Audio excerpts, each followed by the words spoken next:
흔히 개신교의 신앙을 갖고 있지만 교회 나가지 않는 사람을 가리켜서 가나안 교인이라고 말합니다. 이 말은 안 나가를 거꾸로 뒤집은 말인데, 예전에 함석헌 선생이 자신의 책에 언급하여 신학생들 사이에서 떠돌던 말입니다. 안 나가 가나안.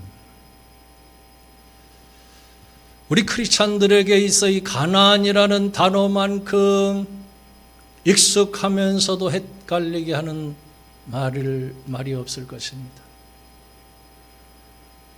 본래 가나안은 하나님께서 믿음의 조상 아브라함에게 약속하신 젖과 꿀이 흐르는 땅이기도 한 반면에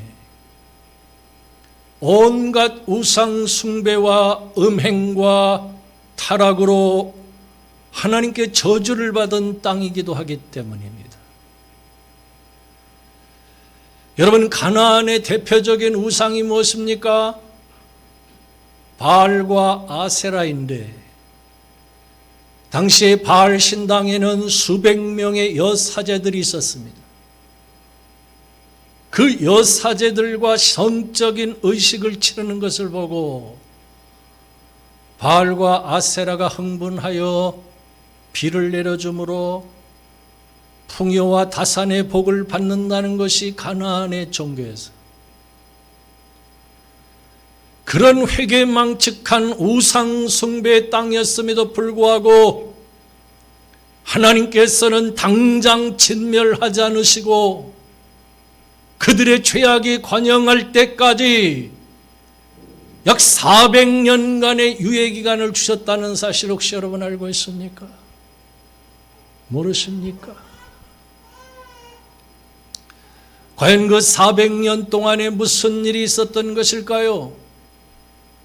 성경에 보면 야곱의 가족 70명이 애굽에 내려가 400년 만에 장정만 60만 명, 여자와 노인과 어린 아이들까지 하면 약 200만 명이 넘는 한 민족으로 성장했어요.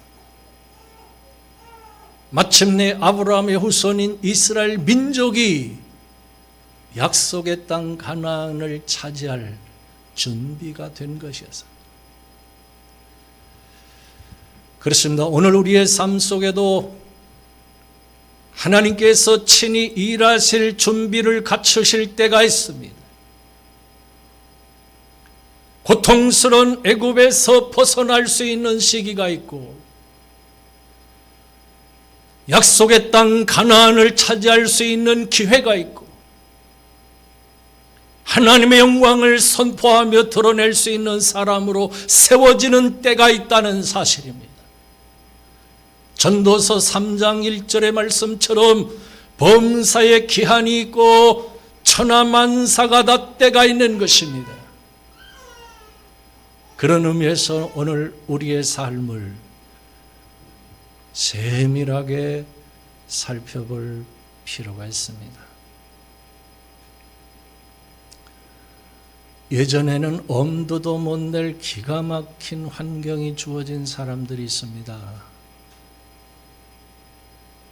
과연 그 환경이 자신의 힘과 재능과 노력으로만 주어진 것일까요? 천만의 말씀 만만의 콩떡입니다. 성도는 무엇보다 먼저 하나님의 은혜를 알아야 합니다.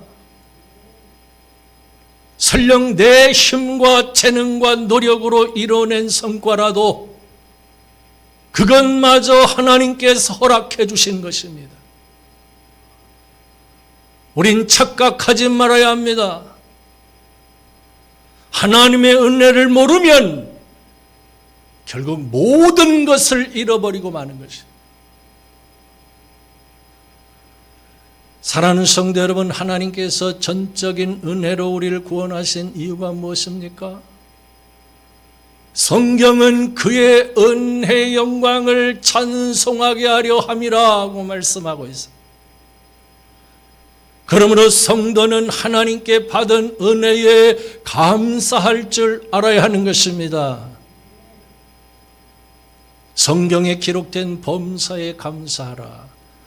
그의 은혜의 영광을 찬송하게 하려 함이라 말씀한 것처럼 우리의 마음과 입술에서 감사와 찬송이 끊어지지 말아야 합니다. 뿐만 아니라 하나님께서 허락해 주신 기회를 선용하기 위해 말씀에 순종하며 하나님 앞에 겸손히 무릎을 꿇고 그분의 임재하심과 인도하심을 따라 살아가는 성도들이 되어야 할 줄로 믿습니다. 역사적으로 17세기 영국 런던에 패스트가 발생하여 수백 명의 런던 시민들이 목숨을 잃어서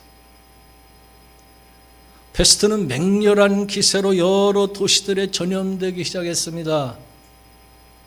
그때 캠브리지 대학에 다니던 한 청년이 패스트를 피해 울즈도르프라는 시골로 내려갔는데 그곳은 그의 어머니가 살고 있는 작은 시골 마을이었습니다.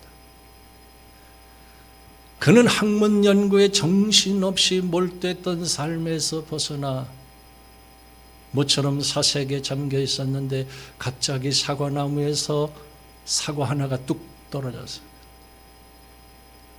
그는 순간적으로 스쳐가는 생각이 있었습니다.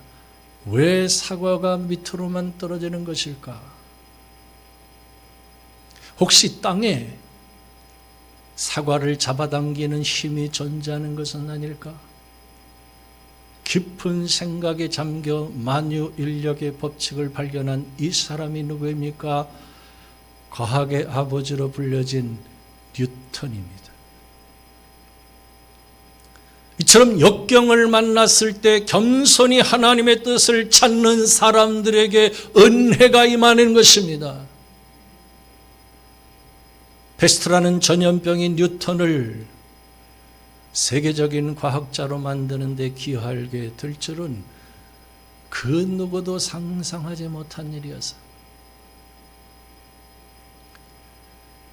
사실 믿음으로 준비된 자들에겐 인생의 모든 때가 기회인 것입니다. 반면에 출애굽한 이스라엘 백성들처럼 하나님께서 약속하신 땅을 차지할 모든 준비를 갖추게 하시고 젖과 꿀이 흐르는 땅 코앞에까지 인도해 주셨음에도 불구하고 하나님께 대한 불신앙과 불순종 때문에 기회를 놓치는 사람들도 있다는 사실입니다. 여러분, 이처럼 기회는 양날의 칼과 같은 것이에요. 기회는 순종의 믿음을 가진 자들에겐 가장 큰 복인 반면에 순종의 믿음이 없는 자들에겐 영원히 돌이킬 수 없는 평생 옆구리를 찌르는 가시가 될 수도 있기 때문에 실제로 기회 앞에서 사람은 신앙과 불신앙, 순종과 불순종의 삶으로 극명하게 나누어지기 때문입니다. 그렇습니다. 세상 사람들에게 기회는 자신의 힘으로 만들어내거나 우연히 주어진 것이기 때문에 자신의 계획과 인생 설계에 따라서 그 기회를 이용하면 그만입니다. 그들은 눈이 있어도 보지 못하고 귀가 있어도 듣지 못하는 영적인 장님이요 귀머거리이기 때문입니다. 로마서 1장에 보면 그들의 영적인 현실에 대하여 이렇게 말씀하고 있습니다. 하나님을 알되 하나님을 영화롭게도 아니하고 감사하지도 아니하며 오히려 그 생각이 허망하여지며 미련한 마음이 어두워졌나니 스스로 지혜 있다 하나 어리석게 되어 썩어지지 아니하는 하나님의 영광을 깨닫지 못한다. 라고 증언해주고 있습니다. 하나 성도에게 있어 기회는 하나님께서 전적인 은혜로 주신 것이기 때문에 그 기회를 선용하기 위해 어떻게 하나님 말씀에 순종하며 하나님의 인도하심을 따를 것인가에 초점을 맞추며 집중해야 되는 것이에요. 이처럼 순종의 믿음으로 반응하는 자들에게 기회는 가장 큰 복이 되는 반면에 하나님의 은혜를 깨닫지 못하는 자들은 자기 욕심대로 행하다가 다시는 돌이킬 수 없는 깊은 수렁 속으로 빠져들게 되고 마는 것입니다. 과연 여러분은 하나님께서 허락해 주신 기회에 대하여 어떻게 반응하고 있습니까?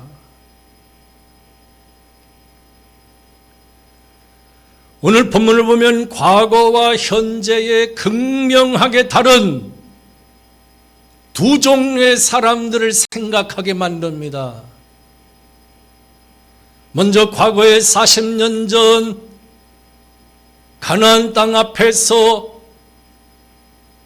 믿음으로 순종하여 약속의 땅을 차지하지 못하고 도리어 하나님을 원망하고 불평했던 이스라엘 백성들입니다.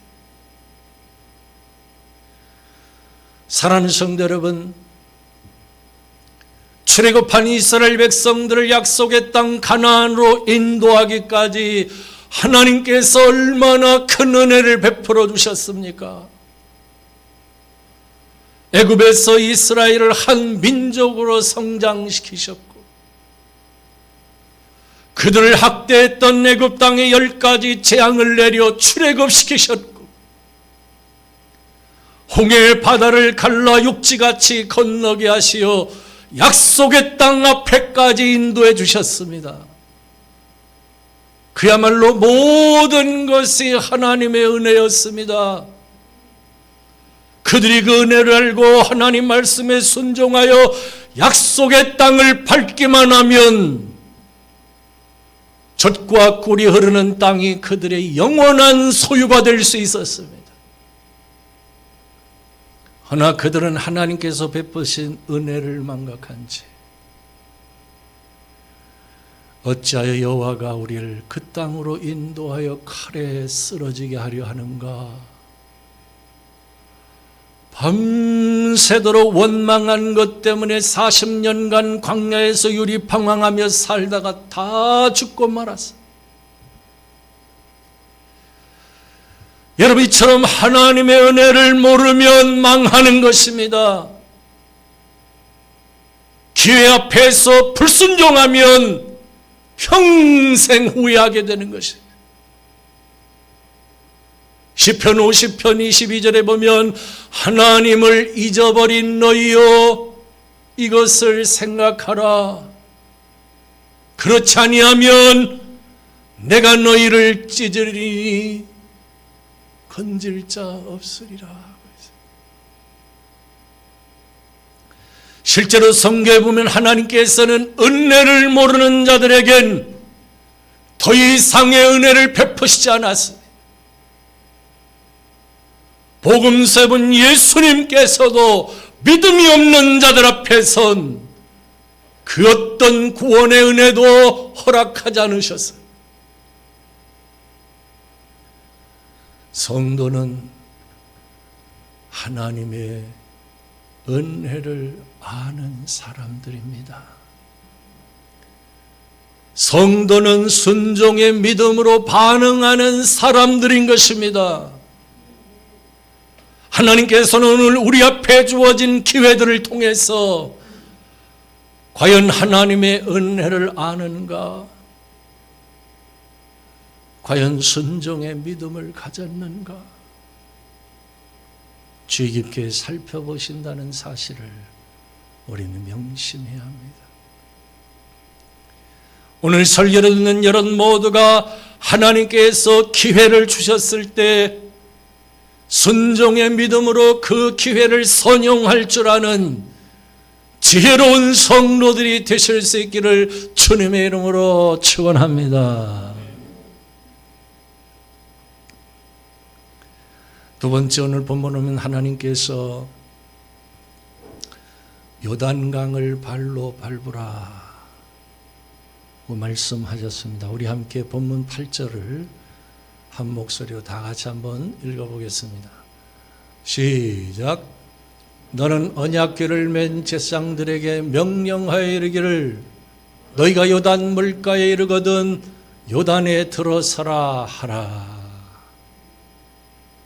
여기 본문 8절에서 요단에 들어서라고 했는데 13절에 보면 요단물을 밟으라고 했어요. 본문 13절 중반절부터 보면 요단물을 밟고 멈추면 요단물 곧 위에서부터 흘러내리던 물이 끊어지고 한 곳에 쌓여 서리라고 해서 과연 이 말씀을 누구에게 한 것일까요? 이때 출애굽한 이스라엘 백성들은 하나님께 불순종함으로 약속의 땅을 차지하지 못하고 광야에서 40년간 방황하며 살다가 세상을 떠났습니다. 그리고 광야에서 태어난 2세대 이스라엘 백성들에게 하나님께서 약속의 땅 가나안을 정복하기 전 마지막 관문인 요단강 앞에서 명령하신 말씀인 것입니다. 여기서 우리는 하나님께서 원하시는 믿음이 어떤 믿음인지를 알 수가 있어요. 본래 요단강은 보통 사람들이 쉽게 건널 수 있는 강입니다. 허나 보리를 수확하기 전에 요단강은 범람하여 철철 넘쳐 흐르기 때문에 그 누구도 건널 수가 없었어요. 전에 성지순례를 갔을 때 만년설로 뒤덮인 헐몬산으로부터 흘러내린 물이 요단강으로 거세게 유입이 되었는데 얼마나 물살이 센지 작은 하천도 건널 수가 없었어요. 작은 하천을 건너는 다리가 있었는데 아주 조심스럽게 가슴을 졸이며 떨면서 건너갔던 기억이 있어요. 그만큼 물살이 강했어요. 하물며 범람하여 철철 넘쳐 흐르는 요단강은 두말할 것도 없었어요. 그런데 하나님께서는 언약궤를 맨 제사장들에게 너희가 요단 물가에 이르거든 요단물을 발로 밟으라. 그리하면 위에서부터 흘러내리던 요단물이 끊어질 것이라고 말씀하셨던 것이에요. 사랑하는 성도 여러분, 이처럼 믿음은 도저히 불가능한 상황일지라도 하나님 말씀에 순종하여 요단물을 밟는 것입니다.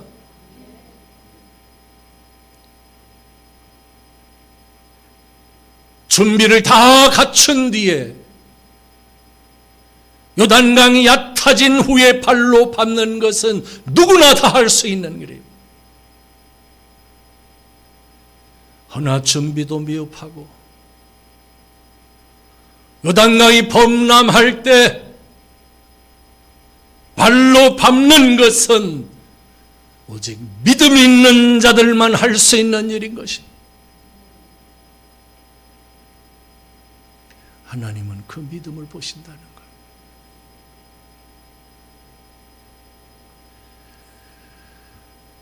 미국에서 건국의 아버지라고 불려지는 벤자민 프랭클린은 인생 말년에 자신의 삶을 돌아보며 세 가지 말을 남겼습니다. 첫째,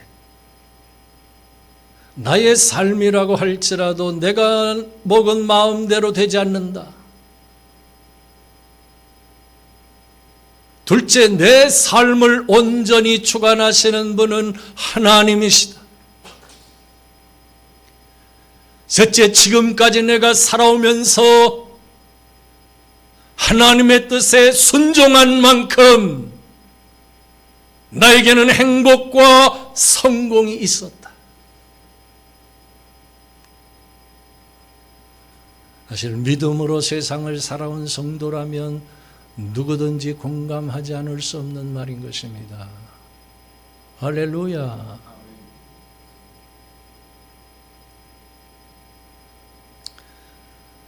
성경에 보면 이삭은 죽음 앞에서 순종한 사람이었어요.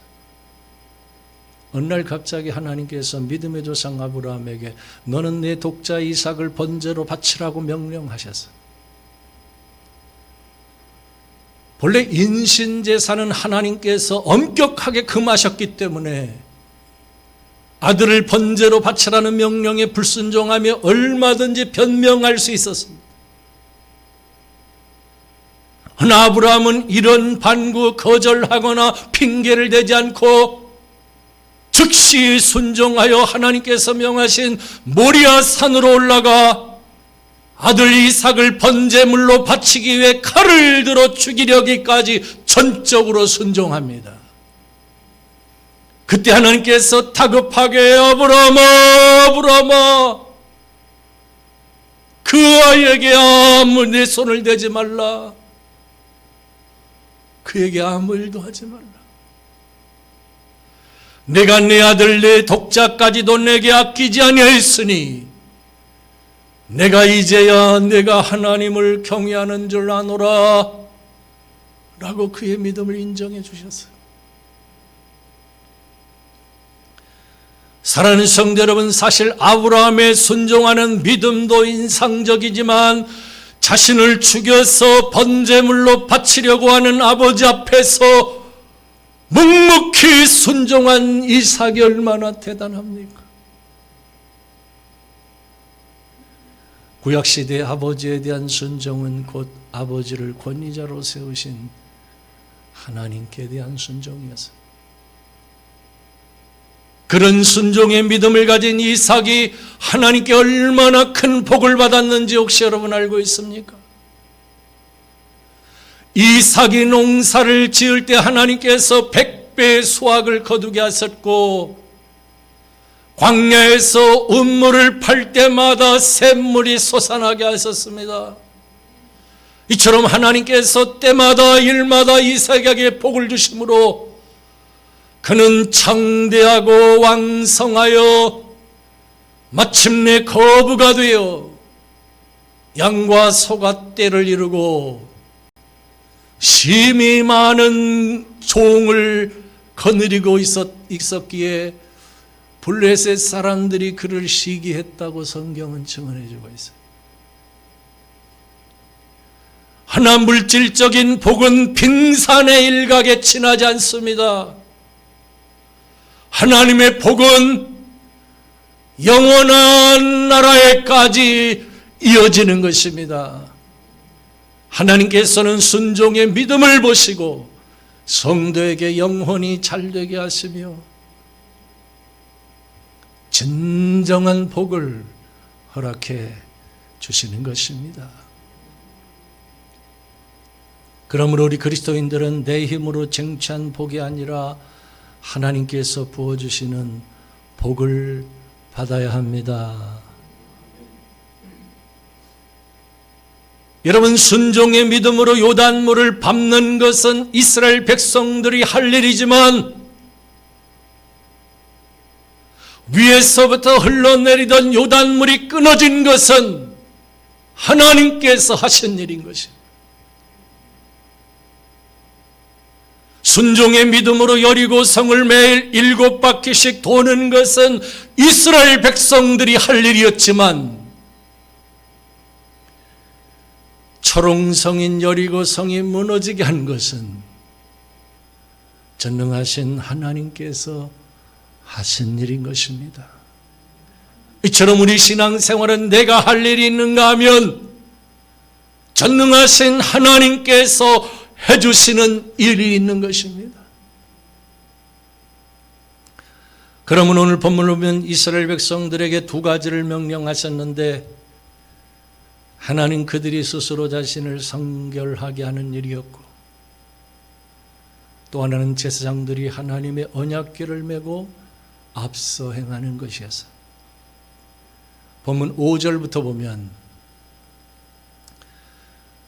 여호수아가 또 백성에게 이르되 너희는 자신을 성결하게 하라. 여호와께서 내일 너희 가운데 기이한 일들을 행하시리라. 여호수아가 또 제사장들에게 말하여 이르되 언약궤를 메고 백성의 앞서 건너라 하며 곧 언약궤를 메고 백성의 앞서 나아가니라. 이처럼 그들이 스스로 자신을 성결하게 하고 제사장들이 하나님의 언약궤를 메고 앞서 행하며 요단물을 밟았을 때 위에서부터 흘러내리던 요단물이 끊어지게 하셨다는 것이에요. 사랑하는 성도 여러분, 과연 하나님께서 어찌하여 이 두 가지 명령을 하신 것일까요? 그것은 하나님의 주권을 믿게 하시기 위함인 것이에요. 요단강을 건너는 것도 약속의 땅 가나안을 차지하는 것도 너 스스로의 힘으로 할 수 있는 일이 아니라 전능하신 하나님께서 친히 성취케 하시는 일임을 명심하라는 의미인 것이. 이것은 오늘 우리 신앙과 인생과 신앙생활도 마찬가지입니다. 우리는 하나님께 택하심을 받고 하나님의 자녀가 된 성도들인 것이니 무슨 일이든지 먼저 하나님의 주권을 인정하며 그분의 뜻을 따라서 살아야 하는 것입니다. 우리는 하나님의 자녀이고 이 땅에서 하나님의 뜻을 이루며 살아가는 성도이기 때문입니다. 기도하겠습니다.